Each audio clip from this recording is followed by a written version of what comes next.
The stage lights blurred through my tears as I stood alone in the empty auditorium, my phone screen illuminating a text message that had arrived 30 minutes too late.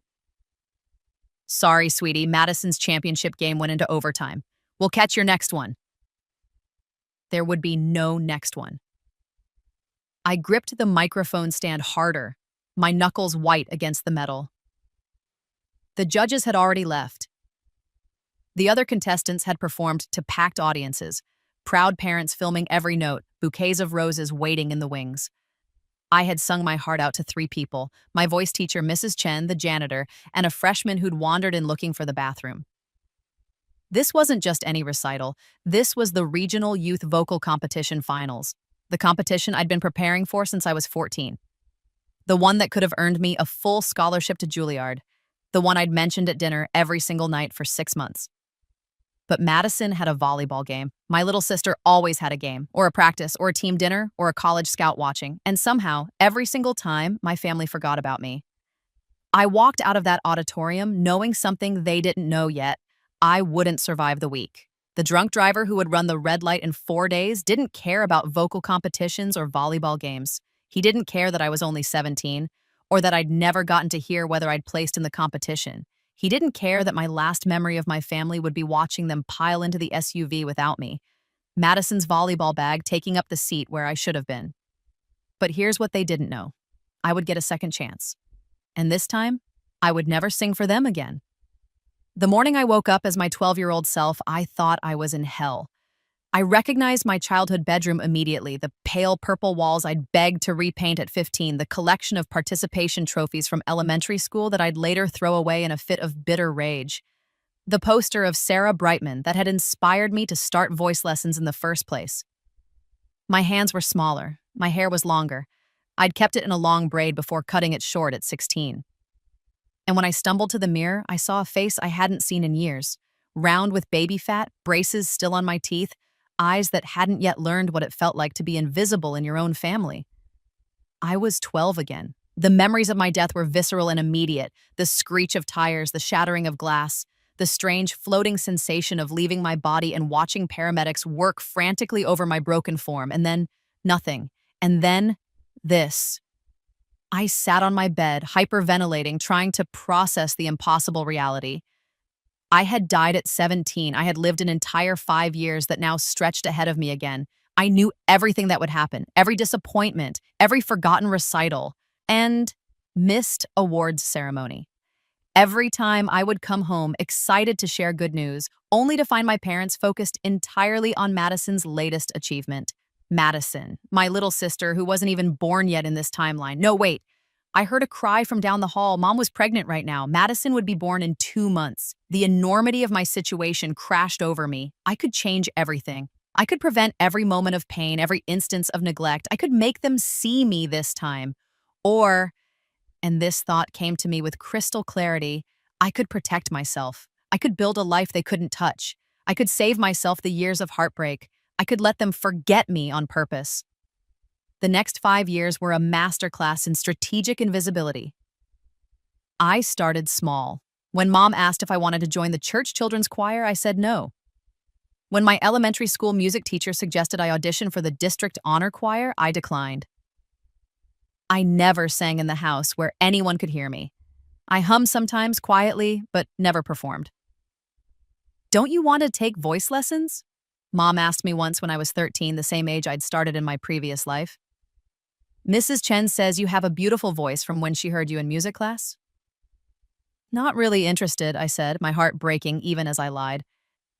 I think I want to focus on my studies. Mom looked relieved. I understood why now, with the clarity of hindsight. Voice lessons were expensive, competition dresses were expensive, travel to competitions was expensive, Madison's club volleyball, which she'd joined at age 10, would become a money drain that consumed every spare dollar. In my first life, my parents had paid for my voice lessons, but resented every penny. I'd heard Mom on the phone with her sister. I just don't understand why she can't be happy with the school choir. Madison's volleyball is actually going somewhere. Colleges scout for volleyball players. This time, I saved them the trouble of resenting me. But I didn't give up singing. I couldn't. It was as essential to me as breathing. Instead, I became a ghost. I trained myself in secret. YouTube became my teacher. I spent hours watching master classes from famous vocal coaches, studying technique videos, analyzing performances by opera singers and Broadway stars. I practiced in the woods behind our house where no one could hear me. I practiced in my car once I got my license. I practiced in the shower with the water running. I recorded myself constantly, critiquing every breath, every phrase, every resonance issue. Without the emotional burden of performing for my family, without the constant disappointment of their absence, I improved faster than I ever had in my first life. I also made sure to cultivate the one relationship that would matter, Mrs. Chen. In my first life, she'd been my voice teacher from 14 to 17. She'd been at my final recital, one of 3 people in the audience. She'd cried when I finished my aria, and I'd always wondered if she somehow knew it would be the last time. This time, I approached her differently. I stayed after school one day in 8th grade and knocked on her classroom door. "Miss Morrison," she said, surprised, "what can I do for you?" "I need your help," I said, "but I need you to keep it secret." Mrs. Chen was younger than I remembered, only 32, not yet the weathered woman in her 40s who would watch me die. Her dark hair was pulled back in a neat bun, and her eyes were sharp with curiosity. "Secret from whom?" "My family." I saw the concern flash across her face. "Is everything all right at home? Are you in danger?" "No, nothing like that," I assured her. "My family isn't abusive. They don't see me. And I've realized I don't want them to, but I still want to sing. I need to sing. I just need to do it somewhere they'll never know." It was the truth, if not the whole truth. Mrs. Chen studied me for a long moment. "That's an unusual request." "I know, but I'm serious about this. More serious than anyone else you'll ever teach. The weight of my past life, my death, my rebirth, my 5 years of memories, infused every word." She must have heard something in my voice because her expression shifted. "All right," she said slowly. "Let's hear you sing." I sang "Think of Me" from Phantom of the Opera. It was the same song I'd performed at my final recital, the one my family had missed. But this time, at 13, my voice was younger and less trained. Still, 5 years of muscle memory from my previous life meant my technique was far beyond what it should have been. When I finished, Mrs. Chen was staring at me with an expression I couldn't quite read. "How long have you been training?" she asked quietly. "A lifetime," I said. It wasn't even a lie. Mrs. Chen became my co-conspirator. We worked out an arrangement. I would come to her classroom every day after school, ostensibly for homework help or extra credit. In reality, I was getting professional voice training 5 days a week. She charged me nothing at first. "Consider it an investment," she said. "You're going to be something special, Elena. I can feel it." She had no idea how right she was. By 14, I was performing at a level that should have taken years to achieve. My technique was flawless. My musicality was sophisticated beyond my years, and my emotional depth, shaped by death and rebirth, brought a haunting quality to everything I sang. "Where does this come from?" Mrs. Chen asked me once after I'd finished a particularly devastating rendition of Vici d'arte from Tosca.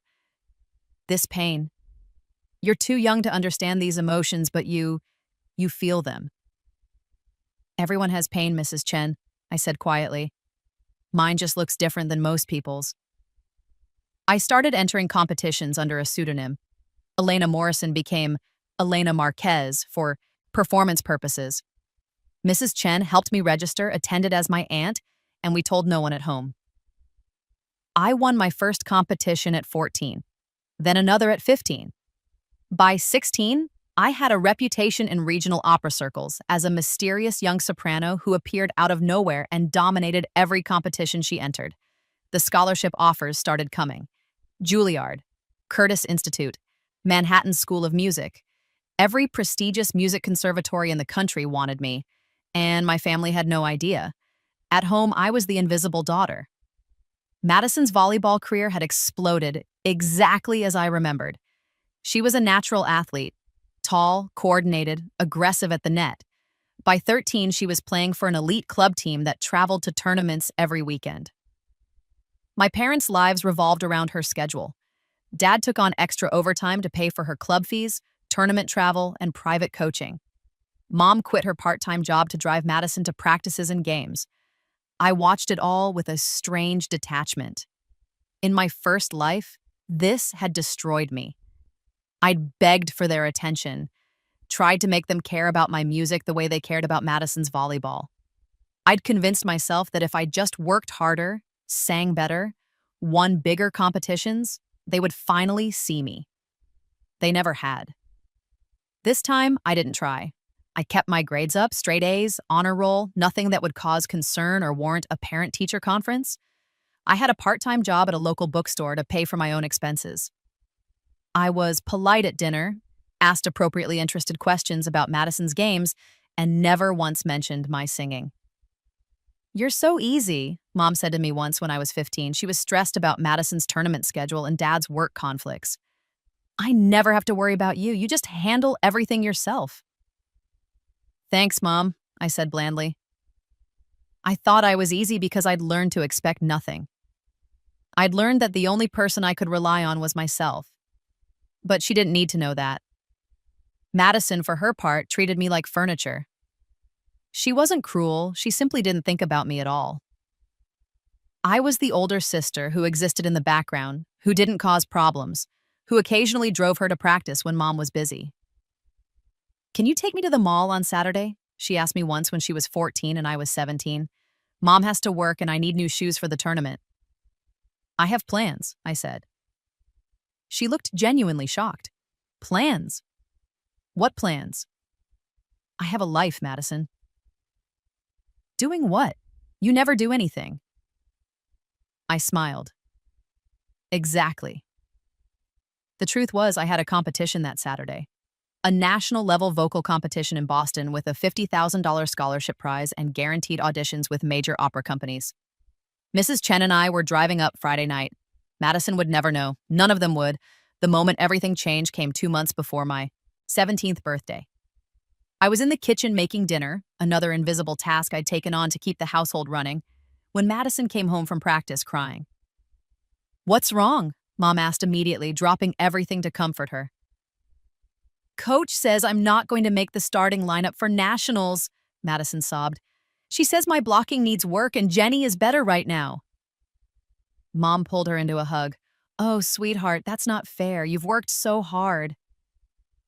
"I've done everything she asked. I go to all the extra practices. I work with the trainer. I've improved so much." Dad came in from the garage. "What's going on?" "Madison's coach is benching her for nationals," Mom explained, her voice tight with anger. "That's bullshit," Dad said. "We've spent thousands of dollars on this club. We've driven her to tournaments in 5 different states. And they're going to bench her?" "Maybe she just needs to work harder on her blocking," I said quietly, not looking up from the pasta I was stirring. 3 heads swiveled toward me. "What did you say?" Madison asked, her voice dangerous. "I said maybe you need to work harder. If the coach says Jenny is better, maybe Jenny is better." The silence that followed was arctic. "That's incredibly unsupportive," Mom said coldly. "Your sister is going through something difficult and that's your response?" "I'm just being realistic. Not everyone can be the best at everything." "When have you ever even tried to be the best at anything?" Madison snapped. "You just coast through life doing nothing. You have no idea what it's like to work for something and fail." I turned off the stove and finally looked at her. Really looked at her. My little sister who had consumed every resource, every ounce of attention, every family moment for the past 5 years. Who had never once asked me about my life, my dreams, my interests. "You're right," I said. "I wouldn't know anything about failing at something I've worked for." "Exactly," Madison said triumphantly, missing the sarcasm entirely. "Elena, apologize to your sister," Dad said firmly. "For what? Telling the truth?" "For being cruel when she needs support." I looked at the 3 of them, my mother, father, and sister, all unified in their outrage at my single moment of honesty. And I felt nothing. No hurt, no anger, just a distant, clinical observation. These people would never see me, not in this life or any other. I'm sorry, Madison, I said flatly. I hope you make the starting lineup. I walked out of the kitchen and went to my room. Behind me, I heard Mom say, "She's been so moody lately. I don't know what's gotten into her." 2 weeks later, they forgot my 17th birthday. Not maliciously. They simply didn't remember. There was no cake, no presents, no happy birthday at breakfast. Madison had a tournament that weekend, and they were all focused on preparation. I drove myself to school, went to my classes, and at the end of the day, Mrs. Chen handed me a cupcake with a single candle. "Happy birthday, Elena," she said softly. "I'm proud of you." I burst into tears, not because my family had forgotten, I'd expected that, but because Mrs. Chen had remembered. Because in my entire second life, she was the only person who truly saw me. "I got the Juilliard offer," I told her through my tears. "Full scholarship. They want me to start in the fall." Mrs. Chen hugged me tight. "Of course they do. You're extraordinary." "They don't know," I said. "My family, they don't know about any of it, and I'm not going to tell them." "Not even when you leave?" "I'll tell them I got a scholarship to a college in New York. I just won't mention which one or what for." Mrs. Chen pulled back, studying my face. "Why? Why keep it from them even now when you've succeeded beyond anyone's wildest dreams?" "Because they don't deserve to know," I said simply. "They forgot every recital. They missed every milestone. They made me feel invisible for years. Let them think I'm ordinary. Let them never know what they lost." "That's very cold, Elena." "Maybe, but it's also very fair. The accident that killed me in my first life never happened. I knew the exact date, the exact intersection, the exact time. On that day in my second life, I simply stayed home. I told my parents I was sick. They barely noticed. They were at Madison's tournament anyway. The drunk driver ran the red light and T-boned a different car. 2 people were seriously injured but survived. I watched the news that night with a strange sense of displacement. In another timeline, that had been me. In this one, I'd avoided my fate. Was I cheating destiny, or had my rebirth been destiny's way of giving me a second chance? I didn't know. I didn't care. I was alive, and that was what mattered. 3 months later, I graduated high school as valedictorian. My parents came to the ceremony and seemed mildly surprised when I gave the speech, and "I didn't know you were valedictorian," Mom whispered to Dad. "She must have mentioned it," Dad whispered back. "We probably just forgot." I saw Mrs. Chen in the audience, crying proud tears. She knew what this moment meant. She knew everything it represented. My speech was carefully crafted to say everything and nothing. "We're told that family is everything," I said to the crowd of graduating seniors and their families. "We're told that our parents' love and support is what enables us to succeed. And for many of you, that's true. You've had people in your corner, cheering for you, believing in you. But some of us have learned a different lesson. We've learned that the most important person in your corner is yourself. We've learned that we are capable of more than anyone expects, especially when no one is watching. We've learned that being overlooked can be its own kind of freedom. So, to my fellow graduates who feel invisible, who feel forgotten, who feel like no one truly sees them, I see you, and I promise you, your time is coming. The world is so much bigger than this town, than these people, than anyone who made you feel small. Go out there and become everything you were meant to be, and never, ever look back." The applause was thunderous. My parents looked confused. "Was that about them?" Madison asked later. "The invisible people?" "I guess so," I said. "That's sad. I'm so glad we've always been there for you." I just smiled. I moved to New York in August with 2 suitcases, a laptop, and a bank account padded with competition winnings my family didn't know existed. "I got a scholarship to a school in New York," I told them at dinner 2 weeks before I left. "I'll be studying there in the fall." "That's wonderful, honey," Mom said, distracted. She was on her phone, texting with Madison's club coach about fall tournament schedules. "Which school?" Dad asked. "A music conservatory." Music? He frowned. I didn't know you were interested in music. I sing. Since when? A while. Madison barely looked up from her own phone. Cool, can you still drive me to practice on Wednesdays? I'll be in New York, Madison. Oh, right. Well, can you do it until you leave? Sure. That was the extent of their interest in my future. No questions about which conservatory, what I would study, whether I was nervous or excited. No offers to help me move or shop for dorm supplies. Mrs. Chen, on the other hand, insisted on driving me to New York herself. I want to see you settled, she said, and I want to meet your teachers. They should know what a privilege it is to work with you. We drove across the country with a U-Haul trailer full of my belongings, not that I had much. In the car, I sang for her, all the songs I'd perfected in secret, all the arias and art songs and musical theater pieces that my family had never heard.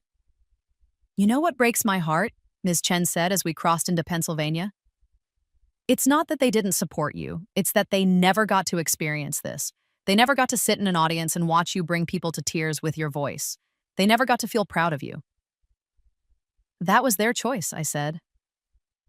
Was it, or did you make it for them? I looked out the window at the passing landscape. Does it matter? The result is the same. I suppose it is, but Elena, don't let your hurt make you cruel.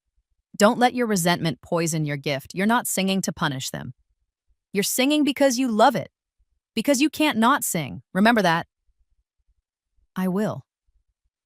But I also remembered every forgotten recital, every missed competition, every moment when I'd come home with news and been met with disinterest.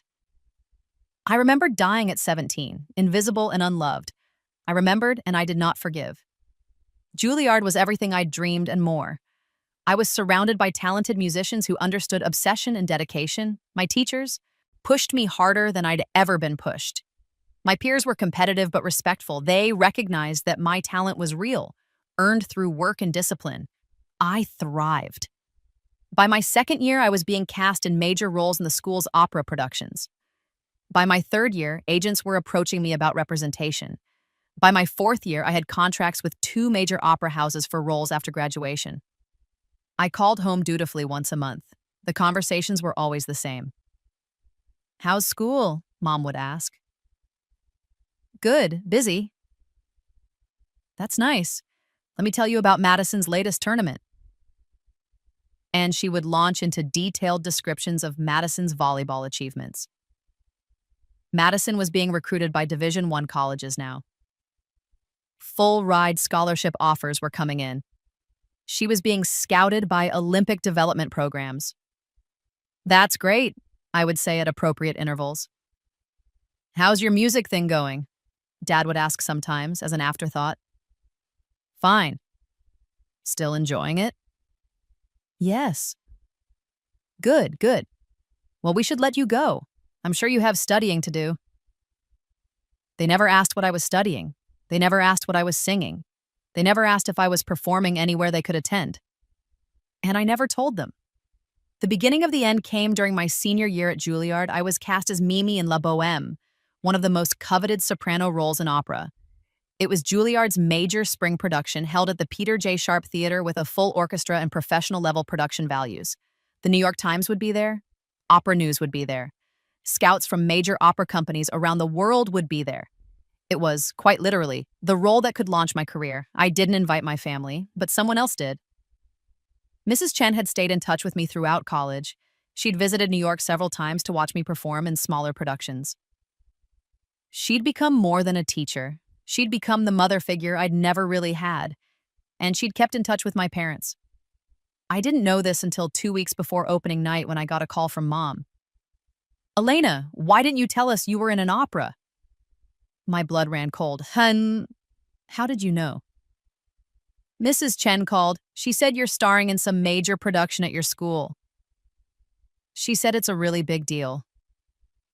I was going to kill Mrs. Chen. It's just a school show, Mom. That's not what she said. She said there will be professional scouts there. She said this could launch your career. Elena, why wouldn't you tell us something this important? Because you've never cared before, I thought. Because you forgot every recital I ever had. Because you don't deserve to be there for my triumph when you were never there for my struggle. I didn't think you'd be interested, I said carefully. Not interested? Elena, you're our daughter. Of course we're interested. We're coming to New York for your show. You don't have to do that. Don't be ridiculous. Send us the details. We'll get a hotel, make a weekend of it. Madison can miss one tournament. This is more important.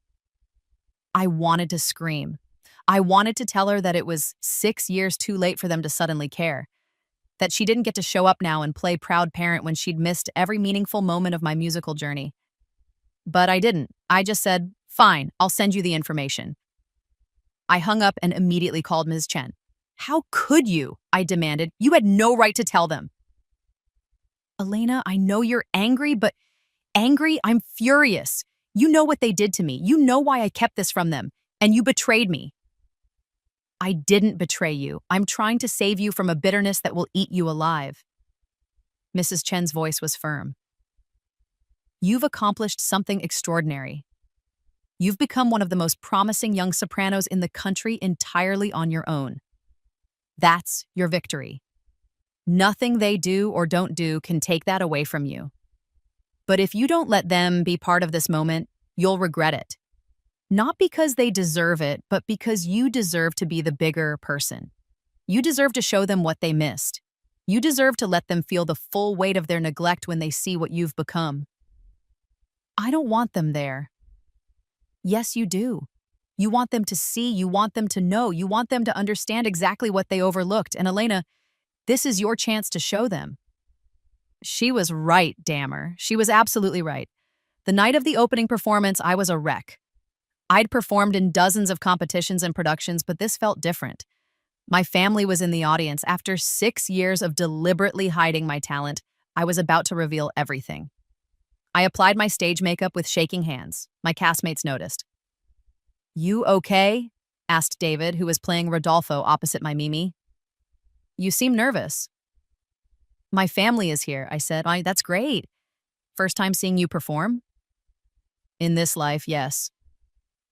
He gave me a strange look, but didn't push. Mrs. Chen found me backstage before places were called. They're here, she said, in 5th row center. I made sure they had good seats. Did they say anything? Your mother seems excited. Your father looks confused about why he's at an opera. Madison is on her phone. I laughed bitterly.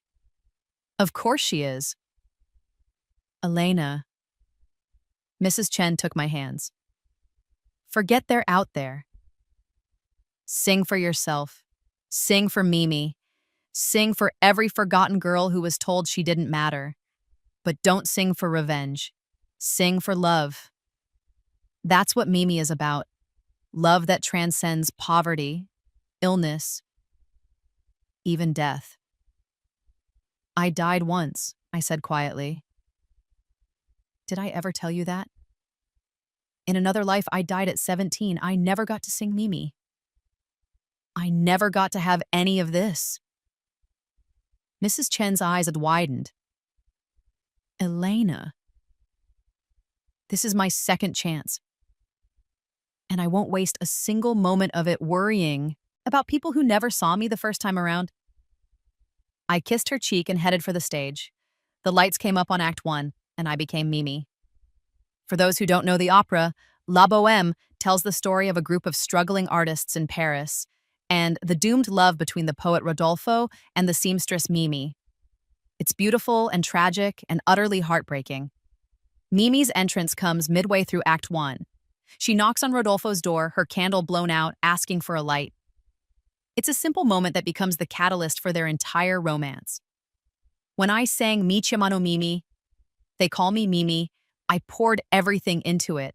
All my loneliness, all my years of being invisible, all my desperate need to be seen, to be known, asan, to matter to someone. The aria is Mimi introducing herself, telling Rodolfo who she is. It's tender and vulnerable and achingly beautiful. And as I sang it, I wasn't singing to David's Rodolfo. I was singing to the audience. I was singing to my family. This is who I am. This is what you never knew. The audience was utterly silent. I could feel their attention like a physical presence, every person in that theater hanging on every note. When the act ended, the applause was thunderous. Act 2 flew by in a blur of colorful staging and ensemble work. Act 3 was where Mimi's tragedy deepened. Her poverty, her illness, her awareness that she was dying. And Act 4 was where I destroyed them. Mimi returns to Rodolfo, gravely ill, for one final reunion with the man she loves. She dies in his arms as he finally realizes the depth of his feelings. It's one of the most devastating death scenes in all of opera. I gave everything to that scene, every ounce of emotion I'd accumulated over 2 lifetimes. The pain of being forgotten, the agony of dying unloved, the bittersweet joy of a second chance, the complex grief of watching people who should have loved me better fail over and over again. When Mimi breathed her last and the final notes faded, there wasn't a dry eye in the house. The standing ovation lasted 7 minutes. I met my family in the lobby after the show, still in my costume and stage makeup. Mom was crying. Dad looked stunned. Even Madison had put her phone away. Elena, Mom breathed. I had no idea. How did we not know you could do that?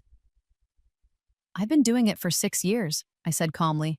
You just never asked. But how? Well, when did you learn? When did you practice? After school, before school, whenever you were at Madison's games. The implications of that hung in the air. You've been training this whole time? Dad asked. Seriously training for 6 years? 7, actually, since I was 12. Why didn't you tell us? Madison asked. And for the first time in our lives, she looked genuinely bewildered. Why didn't you say you were this good? I did, I said quietly. I told you I liked to sing. I told you I was interested in music. You just never bothered to listen. Mom's face crumpled. Elena, that's not fair, isn't it? I looked at each of them in turn. When was the last time any of you asked me about my life? Really asked, not just went through the motions? When was the last time you came to something that mattered to me? We're here now, Dad said weakly. Because Mrs. Chen told you to come. Not because you wanted to. That's not true, Mom protested. We've always supported you. No, I interrupted. You've always supported Madison. I've just existed in the background. Do you even know what school I go to? They exchanged glances. Juilliard, I said. The most prestigious performing arts conservatory in the world. I got a full scholarship. I've won over 30 competitions in the past 6 years. I have contracts with 2 major opera houses waiting for me after graduation. And you didn't know any of it because you never asked. The silence was deafening. Elena, I'm sorry, Mom whispered. I don't know what to say. We've been so focused on Madison's volleyball, we just assumed you were fine. You never seemed to need us. Because you taught me not to need you. You taught me that my interests didn't matter. That my achievements were secondary to Madison's. That I was only valuable when I was convenient. That's not what we meant to teach you, Dad said. And he genuinely sounded broken. But it's what I learned. A crowd of people was forming around us, critics, scouts, other audience members wanting to congratulate me. I could see the New York Times critic approaching. I have to go, I said. There are people I need to talk to, important people, people who actually care about my career. Can we see you tomorrow? Mom asked desperately. Can we take you to breakfast? Talk about all of this? I looked at her tear-stained face, at Dad's devastated expression, at Madison's confused frown, and I felt nothing. No triumph, no vindication, just a vast, echoing emptiness where my family should have been. I don't know, I said honestly. I'll call you. I turned away and let the crowd of admirers and industry professionals sweep me away. Behind me, I heard Mom crying. I didn't look back. The reviews the next morning were spectacular. A star is born, proclaimed the New York Times. Elena Morrison's Mimi is the most moving portrayal I've seen in a decade. Her voice combines technical perfection with devastating emotional truth. Mark my words, this young soprano will be one of the greatest of her generation. Opera News called me luminous and heartbreaking. Classical Voice praised my crystalline tone and mature interpretive choices. Every major publication in the city singled me out as the breakout star of the production. My phone was flooded with calls and emails, agents wanting to represent me, opera houses offering contracts, symphony orchestras requesting guest appearances. It was everything I dreamed of and worked for. My family called 17 times. I didn't answer. Mrs. Chen came to my dorm room that afternoon with Thai food and tea. "How are you holding up?" she asked. "I'm fine." "Elena." "I'm fine," I repeated. "I got what I wanted. They saw me. They know what they missed. It's over." "Is it?" I picked at my pad thai. "They want to have breakfast tomorrow. Talk about everything." "Are you going to go?" "I don't know. What's the point?" "So they can apologize? So they can promise to do better? It doesn't change the past. It doesn't give me back all those years I spent being invisible." "No," Mrs. Chen agreed, "but it might give you a future that isn't defined by your hurt." "I don't want to forgive them." "I know, but forgiveness isn't about them, Elena. It's about you. It's about deciding whether you want to carry this anger for the rest of your life or put it down." "They don't deserve forgiveness." "Probably not. But you deserve peace." I thought about that. Peace? What would that even look like? Could I have peace with parents who'd neglected me for years? With a sister who'd never seen me as anything but furniture? "They want to be a part of your life now," Mrs. Chen continued gently. "Now that they know you're successful. Now that they understand what they missed. Is that too little, too late? Maybe, but it's also something. It's more than you had before." "I don't need them." "No, you don't. You've proven that spectacularly. But maybe the question isn't whether you need them. Maybe it's whether you want them. Despite everything, despite all the hurt, do you want your family in your life?" I didn't answer. I didn't have an answer. I met them for breakfast the next morning at a cafe near campus. They all looked terrible. Mom's eyes were red and puffy. Dad looked like he hadn't slept. Even Madison seemed subdued, not glued to her phone for once. "Thank you for coming," Mom said as I sat down. "We weren't sure you would." I almost didn't. "Elena, we owe you an apology," Dad started. "More than an apology. We owe you. Years of attention and support that we never gave you. We failed you as parents." "Catastrophically," I agreed. He flinched but nodded. "Yes, catastrophically. We got so caught up in Madison's volleyball and the travel and the expenses and the stress of it all that we completely lost sight of you. We took you for granted because you were easy, independent. You didn't cause problems or demand attention, so we just forgot about you." "You were there physically," I said. "You put a roof over my head and food on the table. But emotionally, you abandoned me years ago." Mom was crying again. "I know, and I'm so, so sorry. I've been up all night thinking about all the moments we missed, all the times you must have wanted us there, and we chose Madison instead. How alone you must have felt." "I felt invisible," I said flatly, like I didn't matter. Like I was just a placeholder daughter taking up space until you could focus on the one you actually cared about." Madison made a choked sound. Is that really how you felt?" I looked at my little sister, 18 now, on the verge of starting her own college career. She looked genuinely distressed, which surprised me. "Yes," I said, "that's really how I felt. I never knew. I never thought about it. I just assumed you were fine. You always seemed so independent and together. I didn't realize you needed attention, love, parents who gave a damn about my life." "I was going to say support," Madison said quietly. "But yeah, all of that." "It's not your fault," I said, and meant it. You were just a kid. You didn't ask to be the center of everything. That was their choice. I looked at my parents. Your choice. What can we do? Dad asked desperately. How do we fix this? You can't, I said. Not really. You can't give me back those years. You can't unforget all the recitals and competitions and moments that mattered to me. You can't erase the pain of being overlooked and undervalued by the people who were supposed to love me most. So that's it? Mom asked. You're cutting us off? We never see you again? I considered that. It would be easy. It would be clean. I could walk away and build a life completely separate from them, free from the weight of their neglect. But Mrs. Chen's words echoed in my mind. Forgiveness isn't about them. It's about you. I don't know, I said honestly. I don't know what I want our relationship to look like going forward. I don't know if I can forgive you. I don't know if I even want to try, but I know I don't want to spend the rest of my life consumed by anger and resentment. What are you saying? Dad asked.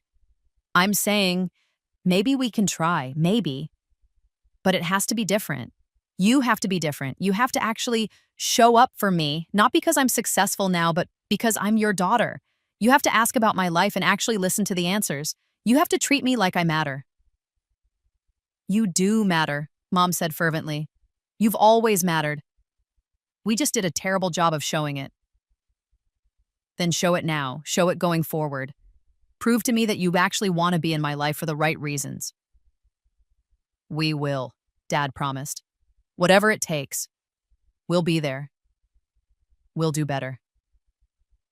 And if you don't, I said quietly, if you slip back into old patterns and forget about me again, I'm gone.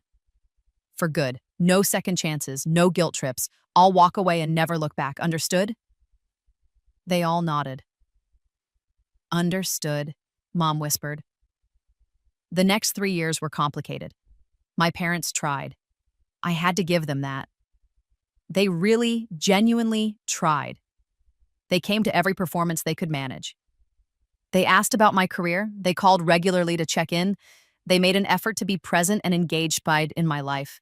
But there was an awkwardness to it all, a sense that we were strangers trying to build a relationship from scratch rather than family reconnecting. Too much time had passed. Too much damage had been done. Madison and I developed a strange friendship. She was at USC on a volleyball scholarship, and we'd video chat sometimes, comparing notes on college life and athletic versus artistic pursuits. She asked about my opera career with genuine interest. I asked about her volleyball games with, well, not genuine interest, but at least sincere effort. I'm sorry I never paid attention before, she told me once during her sophomore year. I've been thinking about it a lot. I was so self-absorbed. Everything was always about me and my games and my scholarships. I never once stopped to think about what you were doing or what you needed. You were a kid, I said. I don't blame you for being a kid. But I'm not a kid anymore. And I want to do better. I want to actually be your sister, not just someone you're related to.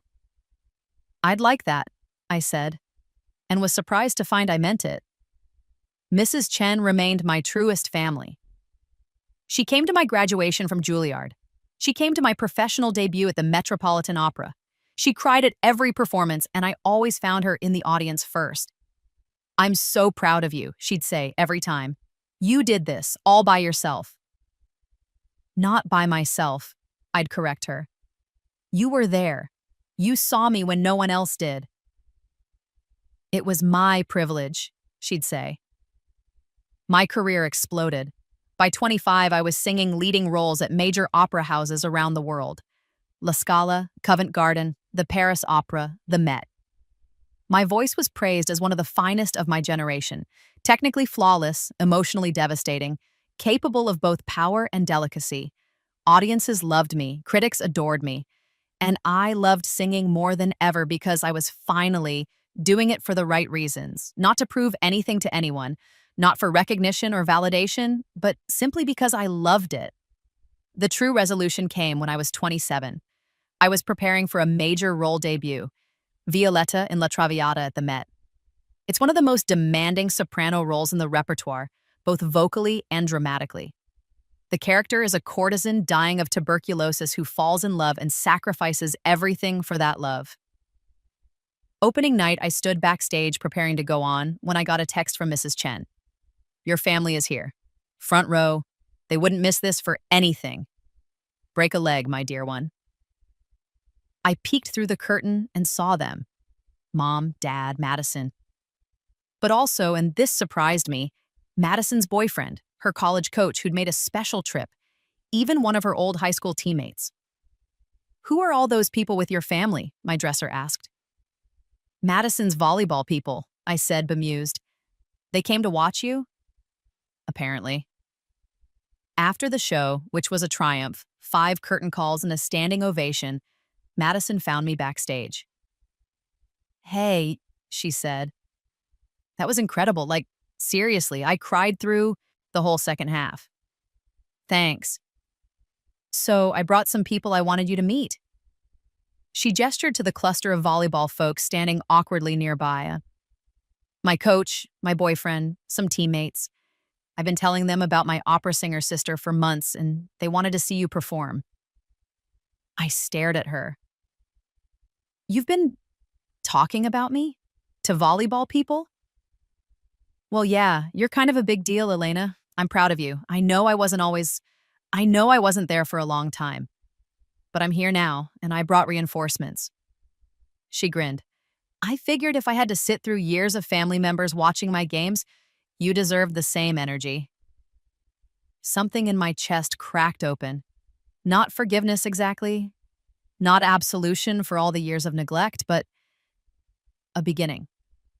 A tentative bridge between past hurt and future possibility. Thank you, I said quietly. That means a lot. Plus, opera is actually really cool. Like, I didn't expect to be so into it, but wow, you were amazing. Mom and Dad approached more cautiously.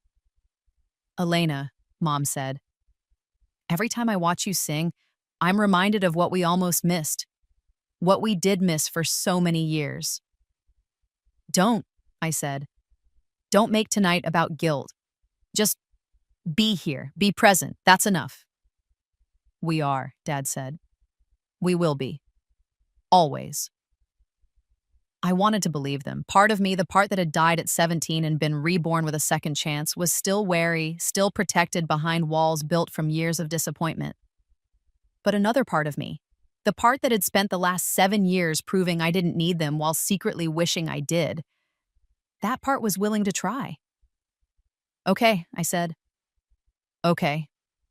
5 years later, I stood on the stage of La Scala in Milan, singing Mimi once again, this time with the most prestigious opera company in the world. The audience was packed with opera luminaries, celebrities, critics who'd flown in from around the globe. It was the pinnacle of operatic success, the Mount Everest of soprano roles. And in the front row, I saw them. Mom, Dad, Madison, Mrs. Chen, my family.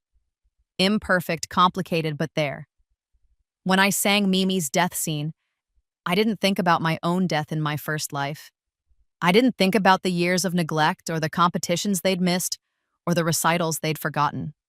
I thought about second chances, about rebirth, about how sometimes we get the opportunity to rewrite our stories, to choose different paths to become who we were always meant to be despite, or perhaps because of, our pain. I thought about how I'd spent my second life hiding my light, protecting myself, building walls, and how those walls had been both necessary and limiting, how they'd save me and trap me in equal measure. I thought about forgiveness, not as absolution for those who hurt you, but as freedom for yourself. And I sang for the girl who'd died invisible and unloved at 17. I sang for the woman who'd been reborn with knowledge and pain and determination. I sang for every person who'd ever felt forgotten, overlooked, undervalued.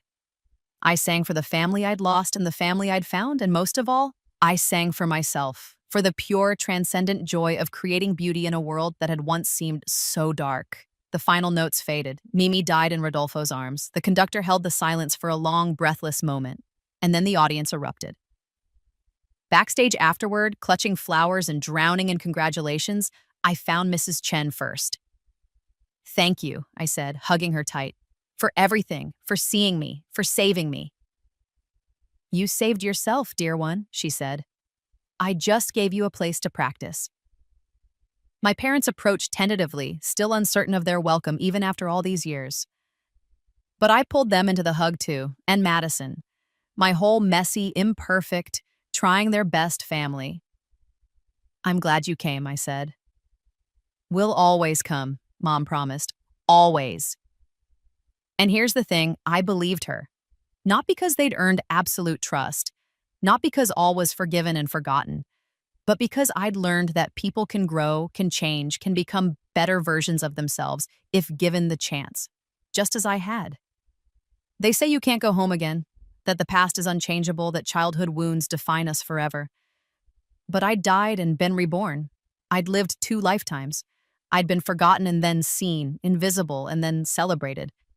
And through it all, I'd learned that we have more power over our stories than we think. That second chances are precious and rare. That the most important voice you'll ever find isn't the one that sings on stage.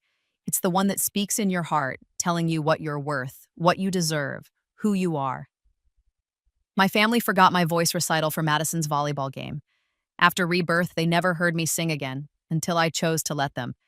And that choice, that power to grant or withhold, to forgive or protect, to open doors or keep them closed, that was mine. It was always mine.